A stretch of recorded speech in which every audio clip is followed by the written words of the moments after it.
അപ്പൊ അത്തരത്തിൽ ഒരു പേര് മുന്നിൽ നിർത്തിക്കൊണ്ട് പലരും ചോദിക്കുകയാണ് ഇതാണോ ഇതാണോ എന്ന് ചോദിക്കുകയാണ്. അപ്പോൾ ജയസൂര്യ അല്ല എന്നൊരു വാക്ക് പറയാൻ കഴിയുമോ? അത് ഉത്തരം പറ. അത് ജയസൂര്യ അല്ല എന്ന് ഞാനിപ്പോ ഇവിടെ മീഡിയയുടെ മുമ്പിൽ ഞാൻ പറയുകയാണ്.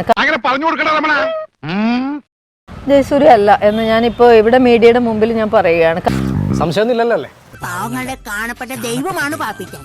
ഞങ്ങളുടെ ജീവനാണ്, ജീവന്റെ ജീവനാണ്. ഒന്ന് പറയാൻ കണ്ണിലുണ്ണിയാണ്. അവരുടെ വീട്ടുകാർക്കുണ്ടാകുന്ന ബുദ്ധിമുട്ടിന് നമ്മൾക്ക് ഇപ്പം വേറെ ഒന്നും ചെയ്യാനില്ല. കാരണം പല ആളുകൾക്ക് പൊതുജനമാണ്, അവർ പല രീതിയിൽ അതിനെ അസംശയം കണ്ടെത്തി. നമുക്ക് ഇവനെ സൂക്ഷിക്കണം.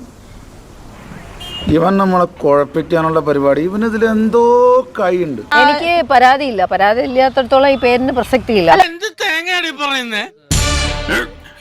എനിക്കൊന്നും മനസ്സിലാവുന്നില്ലല്ലോ. എനിക്കിനിയിപ്പോൾ ഇതൊരു ആളുടെ പേര് പറഞ്ഞു, അയാളെ കുറച്ച് ആളുകളുടെ മുമ്പിൽ നിർത്തി അങ്ങനെയുള്ള ഒരു കാര്യത്തിന് പോകാൻ താല്പര്യം ഇല്ലാത്തതുകൊണ്ടാണ്. അപ്പം എന്തോന്നാടോ ഇത്? എവിടെ നിന്ന് കിട്ടിയോടോ ഈ ഉണ്ടാക്കണേ?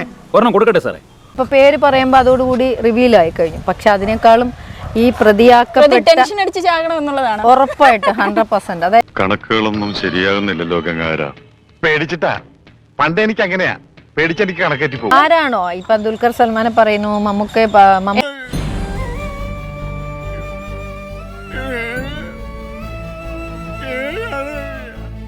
ഇപ്പൊ ദുൽഖർ സൽമാനെ പറയുന്നു,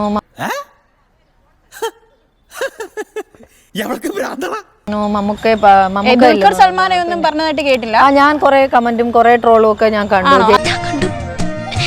ഞാനേ കണ്ടുള്ളൂ, ഞാൻ മാത്രമേ കണ്ടിട്ടുള്ളൂ.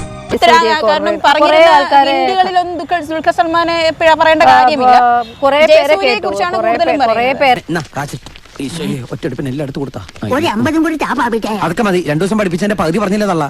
നീ നിന്റെ അപ്പനെ എങ്ങനെയാണ് ഗതി പിടിക്കുന്നത്? എല്ലാവർക്കും സന്തോഷമായല്ലോ. എനിക്ക് സന്തോഷമായി. എല്ലാവർക്കും പിരിഞ്ഞു പോവാം.